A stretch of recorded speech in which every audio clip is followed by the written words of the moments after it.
पूरे तनाव से रहित होकर के अपना मस्तक जैसे प्रेस किया हुआ कपड़ा होता है, बिल्कुल बिना सलवटों का, ऐसे अपने मस्तक को रखें और नेत्रों को धीरे से बंद कर लें और पूरे शरीर को ढीला महसूस करते हुए एक बार ओम का नाद करते हैं।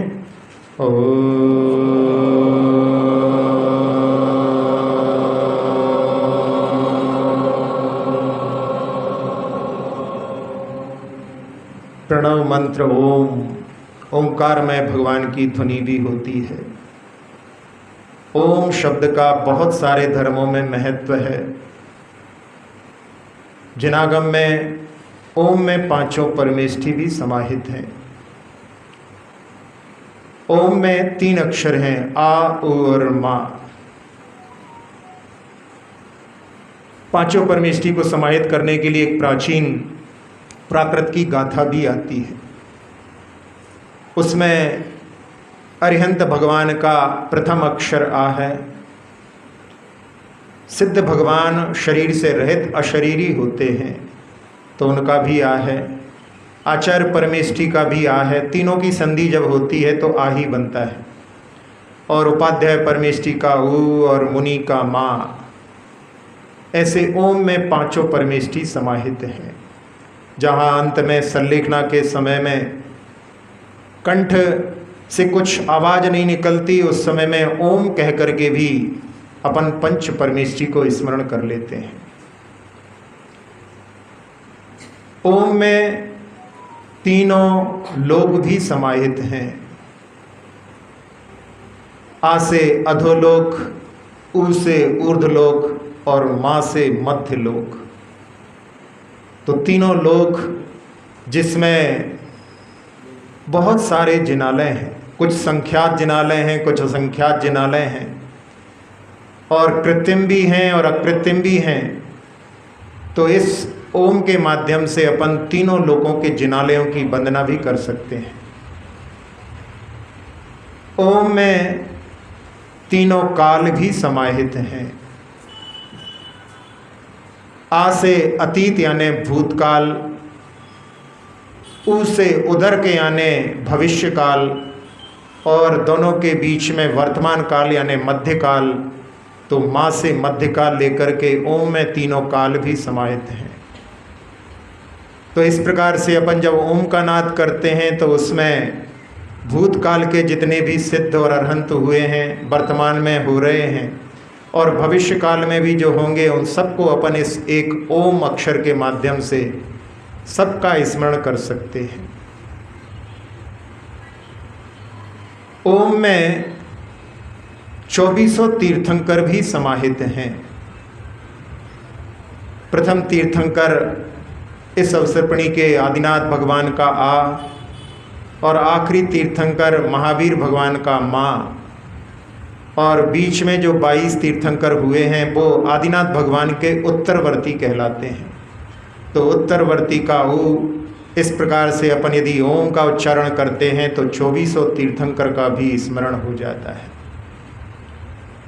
इस ओम की महिमा अपरंपार है। इस ओम में रत्नत्रय भी समाहित है। जहाँ सम्यक दर्शन को आत्मावलोकन भी कहते हैं, तो उसमें आ गया। और सम्यक ज्ञान जो होता है वो उपदेश के माध्यम से प्राप्त होता है, तो वो आ गया। और सम्यक चारित्र जो है, जहाँ पाप से साधक मौन हो जाता है, इसलिए उसके माध्यम से माँ आ गया। तो ओम में रत्नत्रय भी समाहित हैं। ओम में एक प्राचीन कवि हुए हैं, कुमार कवि। उन्होंने इस ओम में 5 ज्ञान और मोक्ष को समाहित किया।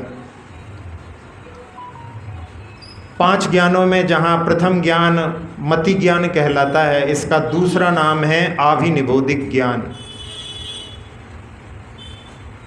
फिर दूसरा ज्ञान शुद्ध ज्ञान, उसको आगम ज्ञान भी कहते हैं, तो उसमें भी आ है। तीसरा अवधि ज्ञान में तो आ है ही।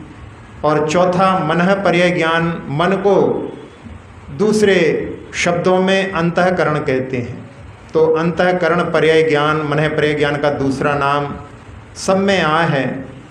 और केवल ज्ञान को उत्कृष्ट ज्ञान भी कहते हैं, तो उसमें उ आ गया और मोक्ष में माँ है। इस प्रकार से 5 ज्ञान और मोक्ष भी ओम में समाहित हैं। ओम में 6 द्रव्य भी समाहित हैं। ये लोक 6 द्रव्यों से बना हुआ है। जहाँ अपन बैठे हुए हैं वहाँ पर 6 द्रव्य हैं। आकाश ने अपने लिए स्थान दिया है। यहाँ पर जहाँ अपन ठहर गए हैं वहाँ पर अधर्म द्रव्य ने अपने लिए रुकने के लिए सहायक हुआ है। और रुकने के बाद में भी अपने शरीर के अंदर सांसें चल रही हैं। जो रक्त वाहिकाएँ हैं उनके अंदर रक्त बह रहा है, तो धर्म द्रव्य के माध्यम से ये सारा कार्य वहाँ पर चल रहा है। काल द्रव्य सब द्रव्यों में एक एक समय के परिवर्तन के अनुसार सब में परिवर्तन कर रहा है। जब आप यहाँ पर आए थे और यहाँ से जाएंगे तो 1 घंटे आपकी आयु बढ़ जाएगी, या आपकी जो आयु है उसमें से 1 घंटे के निषेक जो हैं प्रति समय निकल जाएंगे। तो ये काल द्रव्य के माध्यम से। और जहाँ ये शरीर पौद्गलिक है तो अजीब भी यहाँ पर है, और यहाँ अपना इसके बीच में पूरे शरीर में व्याप्त अपना आत्म तत्व भी है। तो एक ही जगह पर 6 द्रव्य हैं। उनमें पुद्गल अचेतन होता है और जीव जो है ऊर्ध्व स्वभावी यानी ऊर्ध्वगमन स्वभावी है, इसलिए उसका ऊ ले लेंगे। और धर्म, अधर्म, आकाश और काल ये 4 द्रव्य जो हैं मध्यस्थ हैं, इसलिए ओम में 6 द्रव्य भी समाहित हैं। 6 द्रव्य में से एक काल द्रव्य को छोड़ करके 5 अस्तिकाएँ भी कहलाते हैं। तो जिसमें जब केवल काल को छोड़ दिया है तो पहले जैसी ही व्याख्या हो जाएगी कि पुद्गल अचेतन है, जीव ऊर्ध्व स्वभावी है, और धर्म, अधर्म और आकाश ये 3 द्रव्य मध्यस्थ हैं। इसके माध्यम से इसमें 5 अस्तिकाएँ भी समाहित हैं। ओम में 7 तत्व भी समाहित हैं, जिन 7 तत्वों के श्रद्धान से सम्यक दर्शन होता है। तो जिसमें 7 तत्वों में अजीव, आश्रव, बंध, निर्जरा ये सब पौद्गलिक हैं, क्योंकि आश्रव जिनका होता है कर्म वो भी पौद्गलिक होते हैं, बंध जिस कर्मों का होता है वो भी पौद्गलिक होते हैं, और कर्मों की निर्जरा वो भी पौद्गलिक होती है। तो ये सारे अचेतन हैं, इसलिए इससे अपन ने आ ले लिया। और 7 तत्वों में जीव सबसे उत्कृष्ट है, और अंत में मोक्ष का माँ। ऐसे ओम में 7 तत्व भी समाहित हैं। पुण्य और पाप मिला देने पर 7 तत्वों में 9 पदार्थ हो जाते हैं। तो जहाँ पुण्य पाप भी कर्म होते हैं, और ये भी अचेतन होने के कारण जैसे 7 तत्वों को घटित किया था वैसे ही 9 पदार्थ भी इसमें घटित हो जाते हैं। तो ओम का उच्चारण करके अपन 9 पदार्थ की भी दृष्टि अपने, जहाँ ओम के माध्यम से 9 पदार्थ की ऊर्जा का अपन आवाहन इसके माध्यम से कर सकते हैं। जहाँ संलेखना धारण की जाती है तब 4 आराधनाओं को आराधना की जाती है। उसमें दर्शन आराधना आत्मश्रद्धान कहलाता है। तो उसका ज्ञान आराधना जो होती है वो आत्मा को उद्योतित करती है, तो उससे और तप और चारित्र आराधना से साधक के जीवन में मध्यस्थता आती है, यानी राग द्वेष के परिणामों से ऊपर उठता है, तो उसके माध्यम से माँ। तो ओम में 4 आराधनाएं भी समाहित हैं। जहाँ 6 ढाला में 3 प्रकार की आत्माएं बतलाते हैं, बहिरात्मा, अंतरात्मा और परमात्मा। बहिरात्मा की दृष्टि बाहर के पदार्थों पर होती है। अंतरात्मा की दृष्टि जो अदृश्य जगत अध्यात्म है वो आत्मा की ओर भी दृष्टि ले जाता है, और वो अंतरात्मा ही आगे चल कर के परमात्मा बन जाता है। जब अपन इनके उच्चारण करते हैं, जिसमें आ का उच्चारण जब होता है तब उस समय में ध्वनि बाहर की ओर निकलती है, और जब अपन ऊ बोलते हैं उस समय में ध्वनि अंदर की ओर जाती है। तो आ जो है बहिरात्मा का प्रतीक है, ऊ जो है अंतरात्मा का प्रतीक है। और जब माँ का उच्चारण करते करते जहाँ पर अपने होंठ चिपक जाते हैं, वो मध्यस्थता यानी इन दोनों से ऊपर उठ चुके परमात्मा का प्रतीक है। इतने सारे अर्थों में ओम का अपन ने अर्थ देखा। ओम की जो है महिमा अपरंपार है। अब अपन ओम का नाद करके पूरे ब्रह्मांड की जो सकारात्मक ऊर्जा है उसका आह्वान करते हैं, जिसमें 2400 तीर्थंकरों के आशीष भी समाहित हैं, जिसमें तीनों लोगों के जिनालयों की ऊर्जा भी है, जिसमें तीनों काल के अरहंत और सिद्ध भी समाहित हैं, जिसमें देव शास्त्र गुरु भी ओम में समाहित हैं। देव को आप्त कहते हैं, आचार्य समंत भद्र स्वामी ने आप्त के माध्यम से संबोधित किया। और शास्त्र को उक्ति यानी वचन कहते हैं, तो उसमें ऊ आ गया। और गुरु जो होते हैं उनको मुनि भी कहते हैं, तो उसमें माँ आ गया। ऐसे ओम में देवशास्त्र गुरु भी समाहित हैं, तो उनकी भी ऊर्जा इसमें समाहित है। रत्नत्रय की ऊर्जा भी इसमें समाहित है। 6 द्रव्य 85 काय 9 पदार्थ, परमात्मा की भी ऊर्जा इसमें समाहित है। और साथ ही साथ में 4 आराधनाओं की भी ऊर्जा इसमें समाहित है। सभी लोग अपने सांस को भर करके एक बार ओम का नाद करेंगे।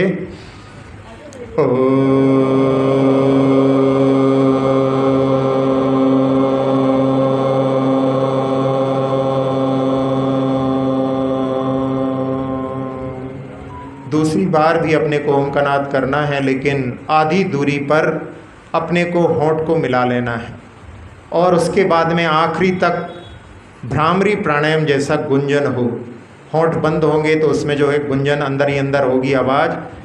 तो बीच में यानी आधी दूरी पर अपने को होंठों को मिला लेना है। सभी लोग पुनः श्वास भरें।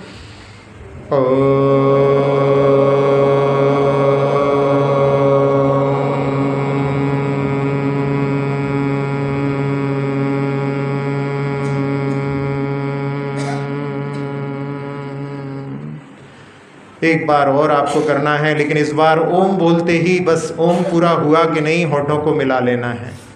पुनः सांस भर करके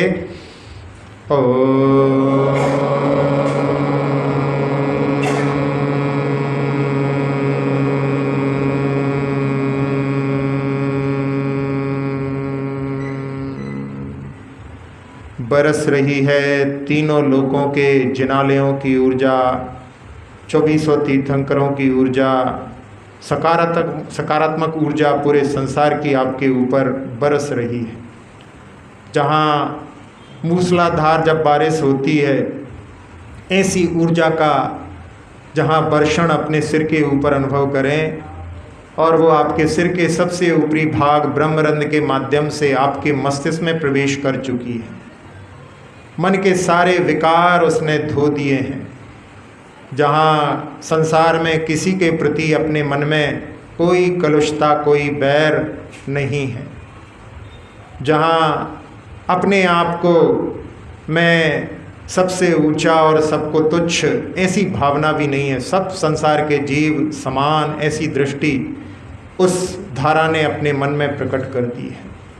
और संसार के सभी जीव जी और जीनोद की भावना से भरे, ऐसी भावना के माध्यम से अपन सबके प्रति जो है ऊर्जा को भेजेंगे।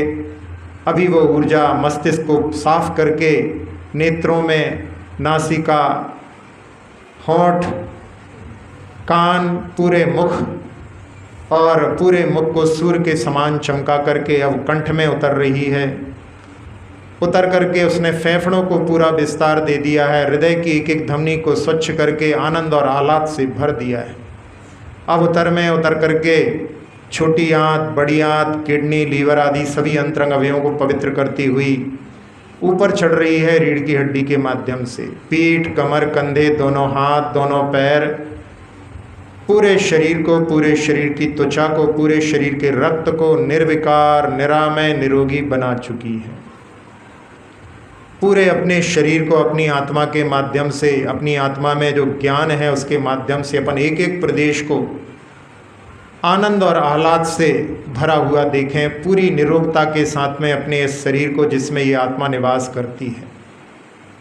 ये शरीर पूरी तरह से स्वस्थ अनुभव करते हुए एक एक प्रदेश को जहाँ चेतना से आप्लावित देखते हुए, जैसी भगवान की मूर्ति है स्फटिक मणि की, वैसी ही आत्मा सबके अंदर ध्यानस्थ मुद्रा में विद्यमान देखने का प्रयास करें।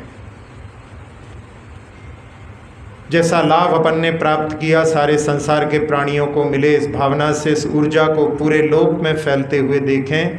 अपने दोनों हाथों से निकल कर के वो ऊर्जा पूरे लोक को व्याप्त कर रही है। सारे संसार के प्राणी जो त्रस और स्थावर हैं, सबका कल्याण हो, ऐसी भावना से इस ऊर्जा को पूरे लोक को व्याप्त करते हुए देखें।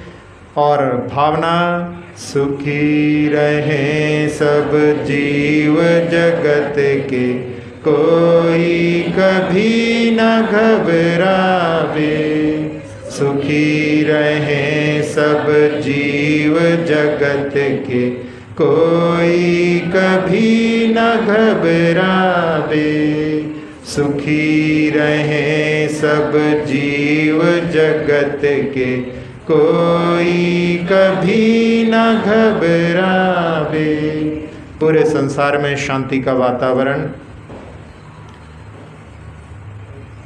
सारे संसार के जीव अपने आत्म तत्व को देखने के प्रयास में लगे हुए हैं। ये आत्मा बिल्कुल शरीर के आकार का है। इसमें संकोच और विस्तार की शक्ति होती है।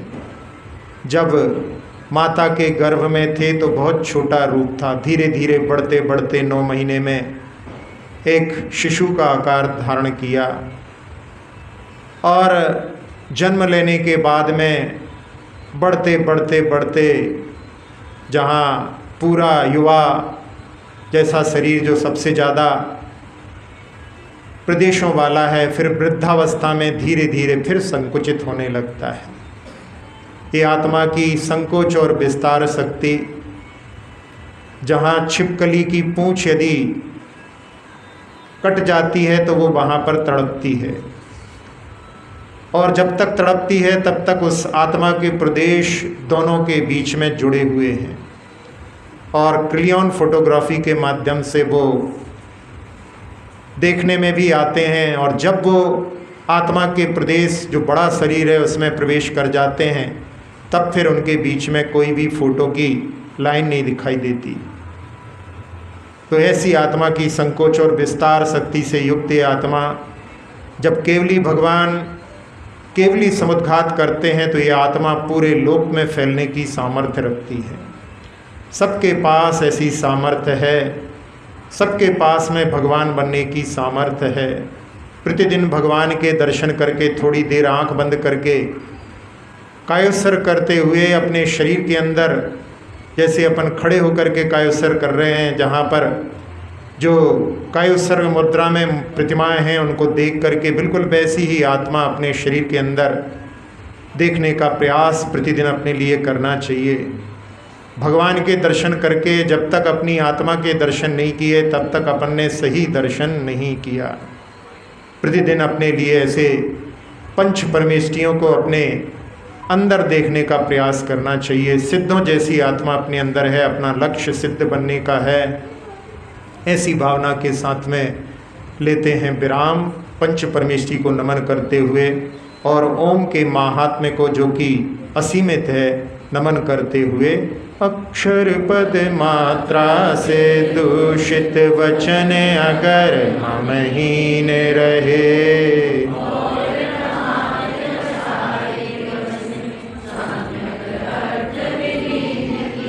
जिन वाणी माता मेरी उन सब त्रुटियों को क्षमा करें।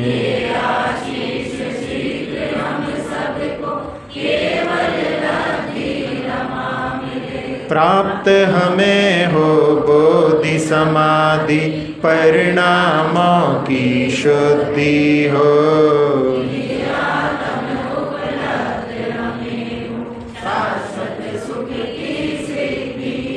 चिंतित वस्तु दात्री माता चिंतामणि उपमा भाती।